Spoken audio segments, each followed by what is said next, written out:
out there, hockey fans. The National Hockey League had a very busy night tonight, and I wanted to catch up with you guys real quick, talk a little bit about the draft lottery, talk a little bit about the playoff series going on, talk about where the Kraken ended up in that draft positioning, and a couple other news items as we go. So thanks for dropping by. We're going to talk a little bit about how things are going in all of those playoff series, and man, what a night. A lot of good games, a lot of action across the NHL. So thanks for dropping by. If this is the first time you've dropped by, hit that subscribe button, hit that like button, helps me grow the channel, helps me keep doing these updates, and I really appreciate you guys stopping by and all the support. So let's do this. Draft lottery. We were really hoping, out here in Seattle at least, if you're watching from another market, I appreciate you dropping by, but out here in Seattle, we were really hoping to get that first overall pick. Myself especially, kind of wanted that big moment for Seattle to really kind of bring in the franchise next season, and that's just not the way it went. So the Montreal Canadiens end up with that first overall pick. Good for them, right? So the Devils are going to be in there at number 2. You got the Arizona Coyotes falling at 3, and the Kraken at 4, like we just talked about. Flyers at number 5.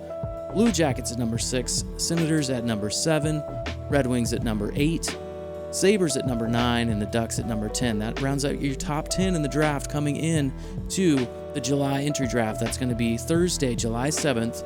And despite your Kraken being at that 4th position, they still have a ton of picks, a lot of maneuvering possible. Ron Francis already hinting that there may be some trades that come during the draft, maybe moving up, maybe moving down. So don't be surprised if there's a lot of transactions during the draft. With all of those picks, it only makes sense that they would do it that way.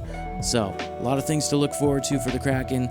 Even though they didn't get that first overall pick, number 4 is pretty darn good too. If you look at some of the players that have come out in the 4th spot throughout the years, Cale Makar is one of them. I mean, I could throw the list up here, and you can just take a look at that, and wow, those are some good players. So let's not be disappointed. I was a little bit thinking about it a little bit more now.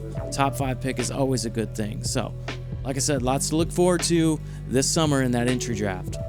News breaking this morning that Patrick Marleau is going to retire as a Shark. Great career. Started out there with Seattle Thunderbirds. Got to watch him a little bit growing up, and then his career with the San Jose Sharks. Just a remarkable player. Probably bound for the Hall of Fame. We can debate maybe in the comments whether he's going to be first ballot or not, but congratulations to Patrick Marleau, Mr. Shark, on a fantastic career. So some really crazy action in the NHL playoffs tonight, coming in tonight. First off, that Boston Bruins Carolina Hurricanes series tied up 2-2, just like a lot of the other series were, and Carolina jumped out to that 3-0 lead right there early on.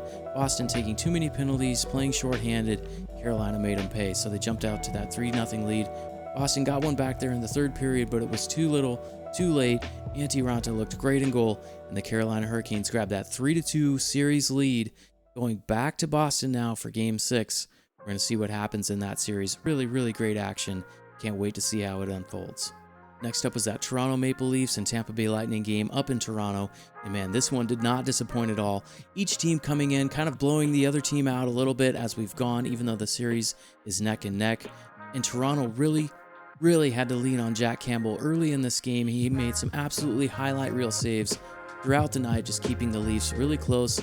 And they finally got over the hump and got it done. Austin Matthews, Mitch Marner, just unbelievable tonight in the first game of the series that was really close, really fun to watch that one. Toronto gets the win, 4-3, and so we're going to go back to Tampa Bay in that one and see if the Lightning can recover. Moving a little bit later into the evening here, St. Louis Blues go into Minnesota trying to grab that 3-2 series edge, and that's exactly what they do. They start things off with Ryan O'Reilly's 4th goal of the playoffs on the power play, and then after that it became Kirill the Thrill Kaprizov's game just a little bit. He scored 2 back-to-back, making it 2-1, but it wouldn't be enough. Brandon Saad gets that late goal in the 2nd period, making it 2-2, and then it became Vladimir Tarasenko's game in the 3rd period. He scores 3 in a row for the hat trick, including the empty netter, making it 5-2, and the St. Louis Blues grab that 3-2 series lead. Marc-Andre Fleury, maybe not the greatest game, a couple of unfortunate bounces, but St. Louis is going to head home with the chance to eliminate the Minnesota Wild here in Game 6, and wow, what a turn of events. Really thought Minnesota was going to get it done tonight, and they did not, so we'll have to see what happens in that next game in St. Louis. So we go to that 4th and final game of the night, finally. The Edmonton Oilers and the Los Angeles Kings in Game 5, each team trying to find the edge. The Kings bounced back really well at home, and I thought the Oilers were going to really come out with a lot of energy tonight, but they didn't. They came out a little bit sleepy for the first couple of periods. They did get some energy from Zach Kassian there in the second, but the Kings really piled it on. They came in, scored the first goal, and then they got 2 more in the second, adding to their lead, making it 3-1 going into the third. Kassian did get that goal in the second, but then the third period, oh man, what a crazy turn of events. Connor McDavid gets that first goal early on, making it 3-2. It's really going to get interesting, right? But then the Oilers keep taking penalties over and over. You think it's going to dig their grave a little bit. Danault gets that goal, making it 4-2, and the 1,000-mile stare starts to set in for the Oilers. They're down 2 goals going late into the third, looking at a 3-2 series deficit, and then just another mode engages.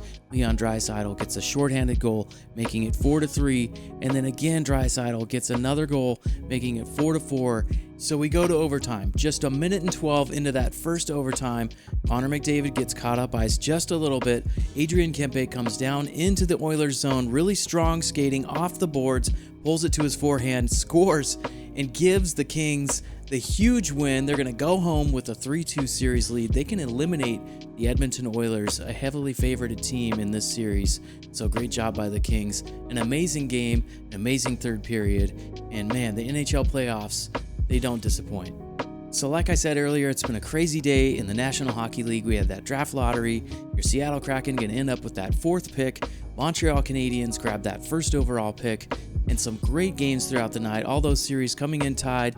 And now each team has a little bit of an edge going into that next game as we head a little bit deeper into the playoffs and closer to that second round. I'm going to keep you guys up to date over here at Sasquatch NHL. Make sure you tune in for all the updates. Going to do some playoff watch-alongs, maybe trying to do a Game 7 watch-along here. So if you like what we're doing over here, hit that subscribe button, hit that like button. Got a lot more updates coming for you guys as we go deeper into the NHL playoffs. Should be a great ride. Thanks again, guys. We'll talk to you again soon here on another stream.